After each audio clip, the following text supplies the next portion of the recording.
Admission Générale, votre émission d'actualité culturelle préférée, rien de moins. Tu prends pas pour un 7-up.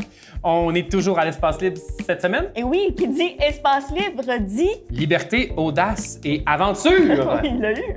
Yes.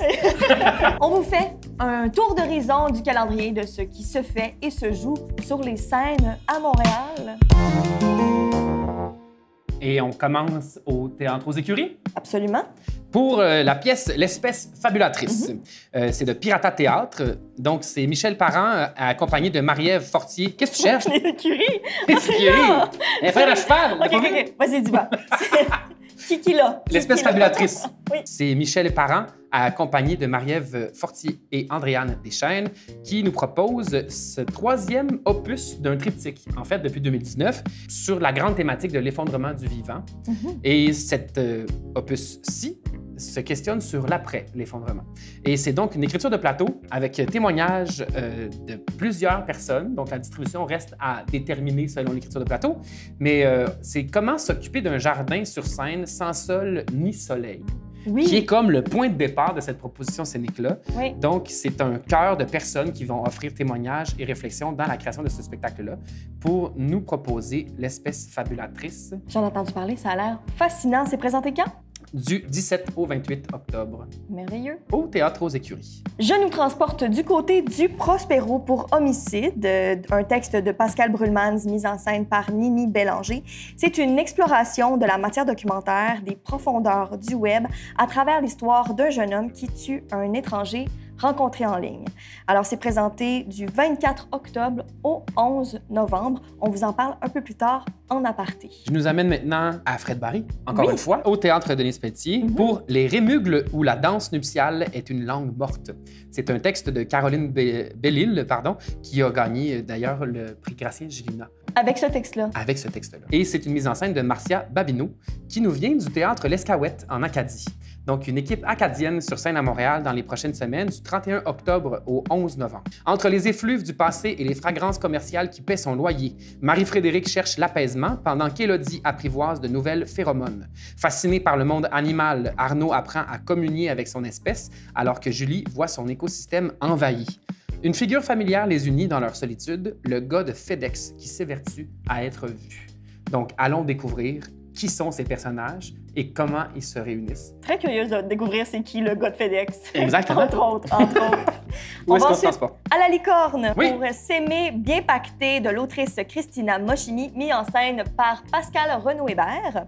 C'est un monologue porté par la comédienne Arielle Charret qui raconte l'histoire d'une jeune femme et sa relation tumultueuse avec l'alcool. C'est présenté du 30 octobre au 23 novembre. Donc, à voir absolument. On me dit qu'il y a un humour singulier et une langue très éclatée, très imagée. Donc, bien hâte de découvrir ce spectacle. Rendez-vous à la licorne, donc.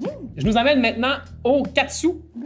Pour parents et amis sont invités à y assister à un montage de texte de l'œuvre de Hervé Bouchard, en fait, le roman. C'est Christian Lapointe qui assure la mise en scène et le montage de ce texte-là. On parle d'une polyphonie de monologues entre le récit, les poèmes, le roman, le théâtre. C'est suite au décès d'un père de famille. On vous invite à découvrir ou à retrouver cette œuvre majeure de la littérature. Je n'en dis pas plus sur le synopsis. Il y a plusieurs personnages intrigants qui se retrouvent dans cette situation. Et ce que je peux dire aussi, c'est qu'on a vu dans les réseaux sociaux du Katsu la robe de bois extraordinaire qui a été confectionnée pour cette production. Alors, du 17 octobre au 11 novembre, allons découvrir ce texte d'Hervé Bouchard, mis en scène par Christian Lapointe. Pour ma part, je vous amène au théâtre Jean Duceppe, chez Duceppe pour les intimes, pour la pièce Docteur de Robert Hike, traduit par Fanny Britt et mise en scène par Marie-Ève Milot. C'est un thriller moral campé dans l'univers de la médecine. Donc, on adore nos grands thrillers médicaux. Et c'est ça qu'on a droit, c'est à ça qu'on a droit au théâtre. Mais ça va au-delà du monde de la médecine, apparemment, qu'on se questionne sur des grands enjeux, des grandes questions de société également à travers cette histoire-là. C'est présenté du 18 octobre au 18 novembre. Wow! Et là, j'ai le plaisir de nous amener au TNM. Et je place moi-même mon pion parce que je suis bien énervé qu'on en parle. Dis-moi. Hedwig et le pouce en furie. Ben oui, c'est sûr. Une production de théâtre musical qui vient faire une petite semaine du 20 au 28 octobre au TNM. En fait, j'en parle avec excitation parce que c'est mon dada, le théâtre musical, évidemment, mais c'est aussi parce que j'ai eu la chance de faire de l'observation dans ce processus de création. Il s'agit en fait d'une pièce de John Cameron Mitchell, oui, qui est aussi mise en musique par Stephen Trask. C'est René Richard Cyr qui enseigne l'adaptation et la mise en scène, ainsi que la traduction. Là, on comprend donc que ça vient d'une pièce américaine qui a été créée sur Broadway, qui a été transposée au cinéma en 2001 aussi et qui a fait son retour sur Broadway plus qu'une fois et maintenant au Québec depuis un an et demi. En fait, c'est une adaptation qui a déjà joué, qui s'est promenée déjà à travers le Québec, qui est le TNM accueille à nouveau à Montréal cette production-là. Et tu nous en parles davantage en aparté. En aparté, mais je vous le dis, ça part déjà vite. Une supplémentaire a déjà été annoncée. Je ne sais pas s'il reste des places, mais moi, je me garocherai puis je vous explique tantôt pourquoi. On suit ce conseil. Et moi, je vous amène pour ma part à l'Espace libre pour une conjuration. C'est la plus récente création du NDE, donc un texte de Alexis Martin, mis en scène par Daniel Brière. Ça raconte l'histoire d'une rencontre entre le peintre André Masson et l'écrivain Georges Bataille.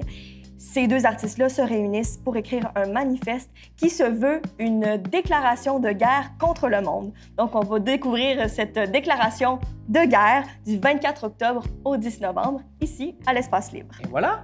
Aparté? On part en aparté. Yeah! Comme tu nous le disais plus tôt, Laurence, tu vas nous décrire un peu plus en aparté Homicide chez Prospero. Oui, effectivement. Donc, Homicide, une création du Projet Mu. Donc, le duo Pascal Brulman-Zénini Bélanger se retrouvent pour poursuivre leur travail d'exploration sur la matière documentaire, comme j'avais précisé un peu plus tôt.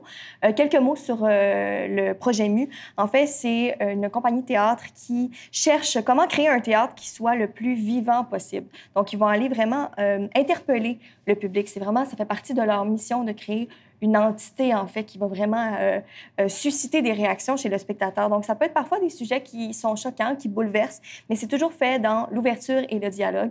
Et ce spectacle-là s'inscrit tout à fait, évidemment, dans cette mission-là. Parce que le sujet est pas facile, Jérémy. Mais déjà, par son titre, on s'attend à quelque chose d'un peu plus trash. Oui, effectivement, effectivement. Je vais commencer quand même par vous présenter l'équipe qui est derrière ce travail-là. Ouais. Donc, on a Marilyn Bastien qui s'occupe de la scénographie et des costumes, Cédric Delorme-Bouchard à l'éclairage, Navet Confi à la musique, Julien Blais qui fait la conception vidéo, Mathilde Bénignus à la dramaturgie, Roxane Galland qui fait l'assistance à la mise en scène et la régie, Clémence Doré à la direction technique, David Poisson au conseil à la direction technique et Catherine Alpin à la direction de production. Donc, une grosse équipe qui se réunit derrière ce projet-là.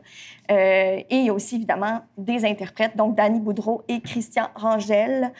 Et là, ces deux interprètes-là ont une histoire très puissante à porter, très importante et très difficile. Donc, bien hâte de voir comment ça va être matérialisé sur scène. Donc, comme son titre l'indique, tu l'as très bien dit, ça parle d'un acte violent. C'est l'histoire d'un jeune homme qui tue un étranger rencontré en ligne et qui diffuse le meurtre sur Internet. C'est pas sans rappeler l'histoire qu'on connaît avec Luca Rocco-Magnotta, ouais, qui a assassiné Lynn Jun, qui est un étudiant, dans le fond, qui l'a rencontré dans des circonstances semblables au personnage. On parle pas ici d'un c'est pas inspiré de ces faits-là. Non, OK. Je pense que ça fait partie du mouvement. Ces incidents-là s'inscrivent dans quelque ouais, chose qui est beaucoup plus grand qu'un seul événement. Ouais. événement. Pour eux, on est loin de la fascination morbide des true crime. On n'est pas dans une série policière. On n'est pas là pour voir du sang. Là. On est ouais, vraiment là pour s'intéresser à la psyché des criminels, pour qui contemple sa propre image, en fait. C'est cette espèce de dualité-là qu'on va explorer.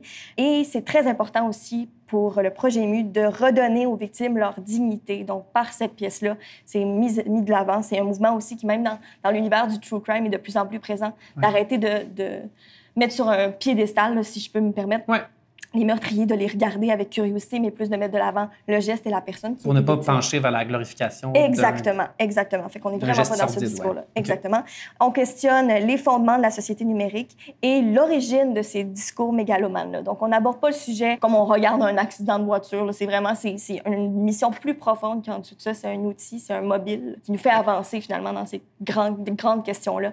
Et j'ai bien hâte de voir en fait la performance des deux interprètes qui risquent d'être bien sensibles et très émouvante. Toi, tu nous amènes tout à fait ailleurs. Oui, exact. Au TNM. Au TNM, pour une expérience hors norme de la programmation du TNM. En fait, c'est comme une aparté de la saison normale. OK. Parce que c'est un ajout à la programmation, comme c'est un retour de cette production qui a fait le tour du Québec déjà en tournée. Alors, Hedwig et le pouce en furie. Oui. L'histoire d'une personne ni trans, ni drague, ni chanteuse, ni personnage de théâtre. On est un petit peu partout à la fois. On se retrouve face à une proposition qui est en fait un genre de show rock, à la limite entre le stand-up et la tragédie. Ah ouais, hein? C'est comme ça que je le décrirais le mieux, je pense.